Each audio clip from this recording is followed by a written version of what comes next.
Welcome to today's South-South News. I'm Bill Miller. One of the main goals of South-South News is to focus attention on economic, social, and developmental activities that are taking place, especially in economically developing countries. Today, we're going to talk about a really exciting report that's just been published, and it deals with creative economy. My guest today is someone who's been very involved in writing this report. Ambassador Josephine Ojiambo is the ambassador from Kenya, and she is also representing the presidency of the United Nations General Assembly High-Level Committee on South-South Cooperation. Ambassador Ojiambo, welcome to South-South News. Thank you very much, Bill. I appreciate you being with me. We're going to get into this report, and I've got it. It's very exciting. It's very voluminous. But before we do that, let's talk a little bit about South-South cooperation. What is that? What is the purpose of South-South cooperation within the broad rubric of the United Nations? Thank you very much, Bill, and thanks for having me here to talk about South-South cooperation. South-South cooperation is a framework that refers to economic, social, and the political activities of the global South. The South-South cooperation framework has a legal arm, and it has what we call its policy arm. The legal arm is represented by the High-Level Committee on South-South Cooperation.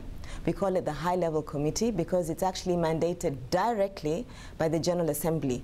As you know, the General Assembly is the highest level policy-making organ of the United Nations. This committee, the High-Level Committee, reports directly to the General Assembly. The other arm, the policy arm, is based at UNDP.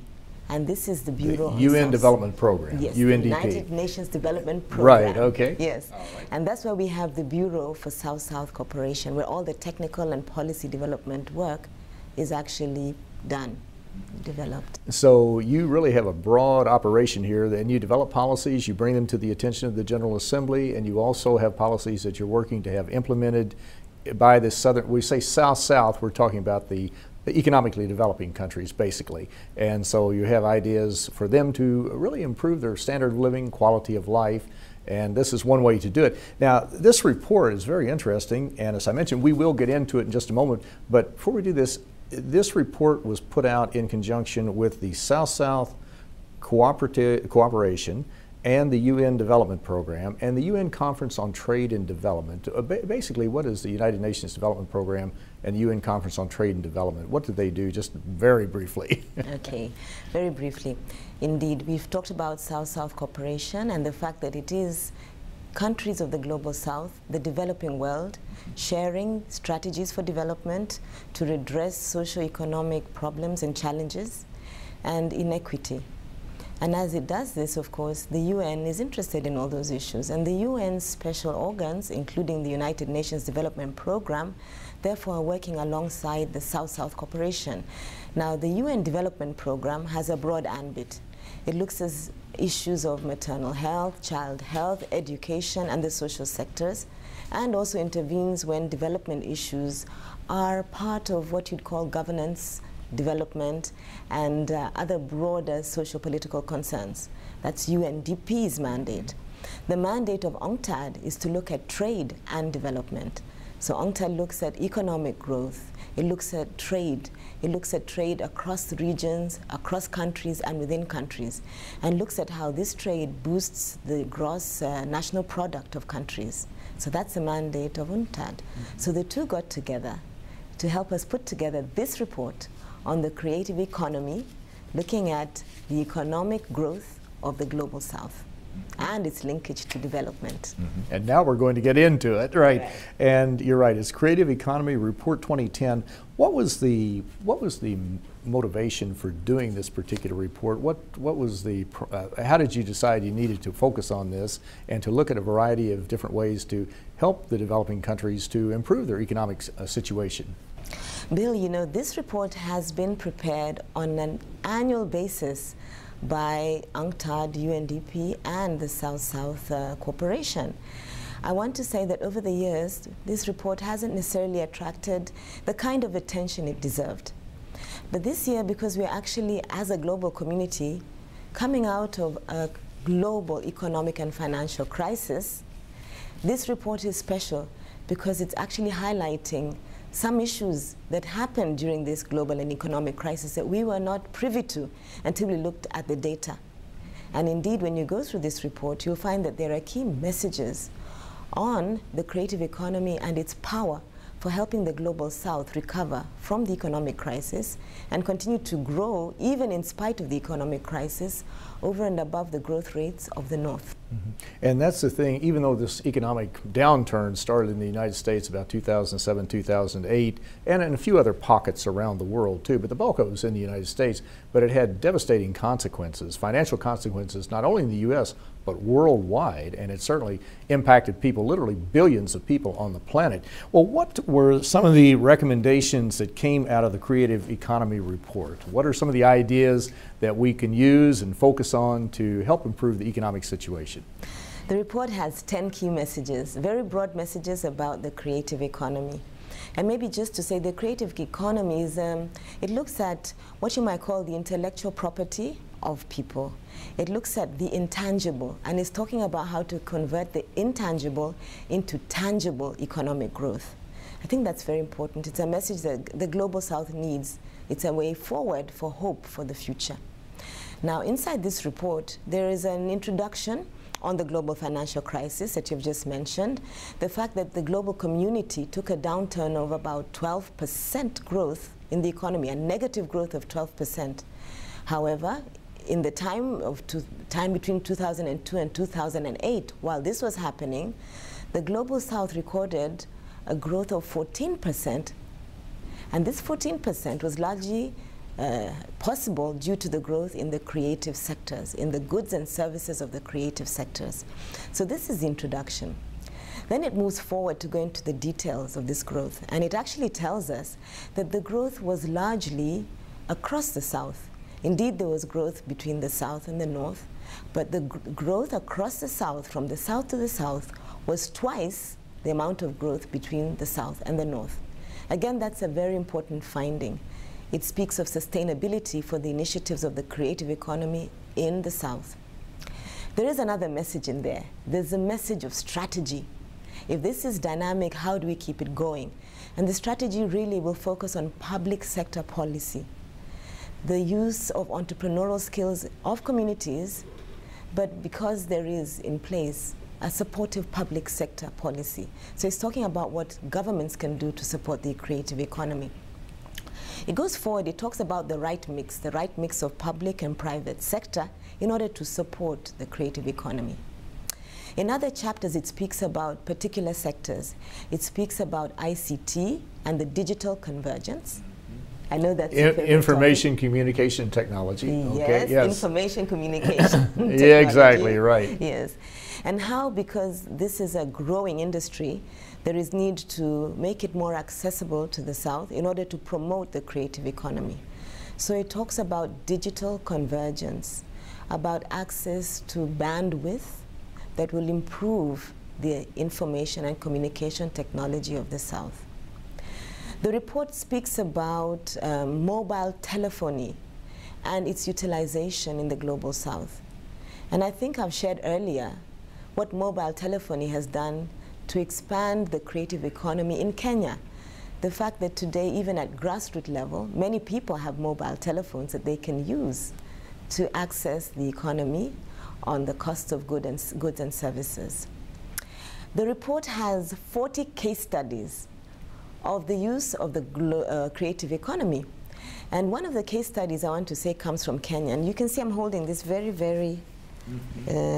It's creative startup business yes, for Kenya's youth, right? Youth. Focusing on youth. Yes. Yes. What exactly does this recommend to help focus on youth and to get them involved and to make them a part of the creative economy?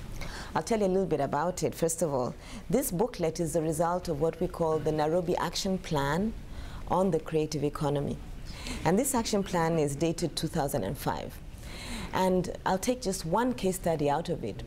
This action plan looked at a partnership between Kenya, Rwanda, and Brazil. And it spoke of an initiative to utilize batik, handicraft, where Brazil had the technology, and Kenya and Rwanda had the artisans. And so Brazil gave them some startup support, some knowledge and know-how tools in terms of marketing and outlets. And over the years, this grew to become a very lucrative industry for small-scale entrepreneurs. Kenya has actually reported worldwide about it, and here we have a booklet on how the youth of Kenya have been involved in this project. And this is now in its third phase and is getting funding from our project at the South-South unit in UNDP. So this is just one. That's just one. This is interesting. You could see Rwanda and Kenya, obviously, since they're located in Africa and kind of in the same neighborhood, so to speak. Yes. But Brazil is in South America. How did you make the connection? Was this through the United Nations, through the UN Conference on Trade and Development, UN Development Program? How did they come together? Who was not the broker per se, but somebody had to come up with the idea and promote it, be the catalyst for it? The broker was actually UNCTAD. It was, okay, UN Conference on Trade and Development. Yes, okay. Yes, and a team from UNCTAD went out and they were looking at possibilities for growth.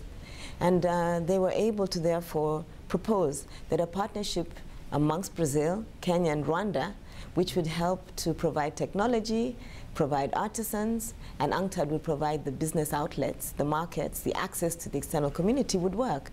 And therefore with support from them, which was technical, the rest was done by the Global South. And this goes back to the earlier message about the growth in the creative economy being 2 times as large amongst the Global South than it is between the South and the North. But I want to say this report goes further than just this. It talks about examples from Nigeria, for example, where the film industry there is now a US $3 billion activity per annum. And there we have the Nigerian film industry producing local movies, selling hundreds of thousands per year in an industry that's now called Nollywood. Earlier we've spoken about Hollywood that we all know. I want to say now we have Nollywood in Nigeria, and we have a similar activity in Kenya called Riverwood. I think I've mentioned this.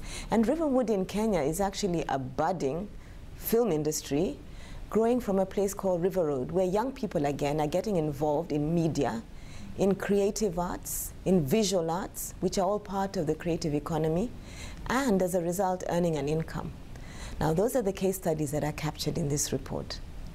And so the report is actually very interesting, Bill. Oh, I'm sure it is. And again, it's Creative Economy Report 2010. And if our viewers would like more information on this, they can go to undp.org, and I'm sure it's online, or they could Google Creative Economy Report 2010 and get much more information. Well, let's go back in the time we have remaining. Let's talk about maybe 2 or 3. You mentioned about the public-private relationship, partnership, and this is absolutely critical. I think we've come to the point, the business community has come to this point, the United Nations agencies, the non-governmental organizations, just about all the players have decided it's better to work together. we really, everybody comes to the table with certain strengths. They can, perhaps they can put their strengths on the table and create a much stronger force to work towards creating employment opportunities, or battling climate change, or reducing infant maternal mortality rates, or whatever it might be.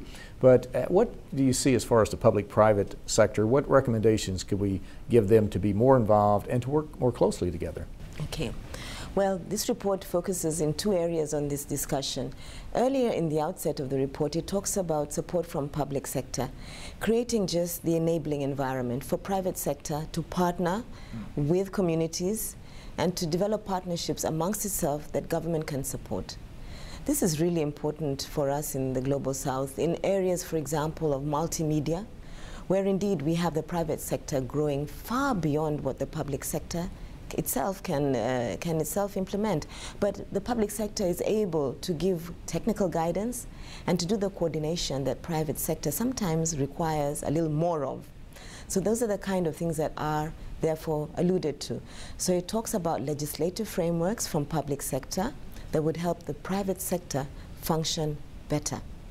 It also looks at the whole issue of the creative economy being a multidisciplinary activity, and talks about the need for economic, cultural, social, and intellectual activities in sectors that will pull together from community through private to public sector. Again, all those things couldn't be found in the public sector alone. A mix of public and private will allow us to draw from all of those sectors effectively to support the creative economy. Another issue is that public and private sector relationships will vary from country to country. And in the last chapter of this book, there is discussion about country-specific strategies for partnership to support the creative economy. So there's a lot of information in this study, and people just need to go to the web, Google it, or go to undp.org to get more information. You mentioned a minute ago about the digital divide. How does that play into this? What is the recommendation that came out in that particular area? Yes, there are lots of recommendations on the issue of the digital divide. There are recommendations in terms of access to bandwidth. There are recommendations that are regional. The report alludes to the fact that sharing access to bandwidth by particular countries in regions that are similar geographically would help access increased connectivity to countries as regional projects. So that's one. But beyond that, it also talks about policy. I think with the world growing, well, with the economies of the world growing more and more reliant on connectivity, on information, communication, and technology, there has been a lot of discussion about the utility of it in governance. And so there are indeed recommendations on the governance issues relating to the growth in information and communication technology. Those are inside there. It even goes further to speak about one area of ICT, the issue of mobile telephony and the new social media. It talks about recommendations on how to regulate and how much regulation we need for activities such as Facebook and Twitter, for the blogs and the forums within the new social media, and speaks about the context of this, first of all, for the youth of the Global South, who indeed require more access to these new tools, but also are in an environment where government may find it still very challenging to provide unfettered access. It speaks about the realities of governance within the Global South and the challenges to governments with the growth of the new social media. It also speaks about the potential for training young people in primary and early level education on ICT, and through this training give them responsibility and an understanding of what would be required of them as they have greater access to ICT. So those are the discussions on ICT within the report. Mm-hmm. Yes. Now, when I think of this, when I think of the digital divide, bandwidth, that type of thing, I think of the United Nations International, Telecommunications Union, ITU. I had to stop and think. I thought of the acronym, and I'm assuming they're involved in this and have given direction on this and are part of the discussion and helping to lay out sort of the roadmap on how it's going to be beneficial for everybody. Yes, they have. And not only have they been involved in this, and particularly on the issues of youth and ICT, they are also providing fora where policymakers from governments of the South will be able to sit down and talk about the very same issues we're discussing. One of these will be in November in China. And this is a follow-up to forums that have been held here at the UN in New York and have been held around the Global South. There will be one held in Kenya in September on the whole issue of ICT and education. The forum in China will be co-chaired by the Secretary General of the ITU, together with Kenya's Minister for Information. This is a new partnership, but a partnership which will bring to the fore the realities of the contexts of the digital divide and convergence across that divide for the Global South. How many nations do you think, how many states will participate in that? Do you have any idea at this point? Will it be, it won't be all 192 members of the United Nations, will it? Or maybe it will. I don't know. I'm asking the question. Yes, I'm sure it will be representatives of the 192, but I'm sure it will be able representation. But I think we have about 60 or so confirmed. But beyond that, we're going to have UN organizations present, those that focus on ICT, but also those that focus on development challenges such as the UNDP and UNCTAD, but also agencies that look at the special needs related to achieving the Millennium Development Goals and how those goals could be achieved with ICT. So there will be UNESCO and others such as UN UNICEF. Educational, Scientific and Cultural Organization. Precisely. Right? Thank you UNESCO. very much. And UNICEF. UN Children's Fund. Thank you very much. Yes. They will be present too at this meeting. Okay, so you've got quite a bit of input from the United Nations, and you will have private sector people. Will they be involved in this, or is this mostly for governmental people at this point? No, private sector will be involved. There will be forums where they will be speaking about the same things we have discussed on public-private sector partnerships, and in fact, they will share the innovations that private sector can bring to the table to support governments. Yes, so they will be present. Some of those will be business groups. chambers of commerce, others will be entrepreneurs, others will be providers of ICT, information communication technology. They will be present too at the meeting. The meeting will have roundtables where various issues will be discussed, and they will be put together in a manner where we will have private sector presentation, side events, but the issues will be brought to roundtables for policy decision making.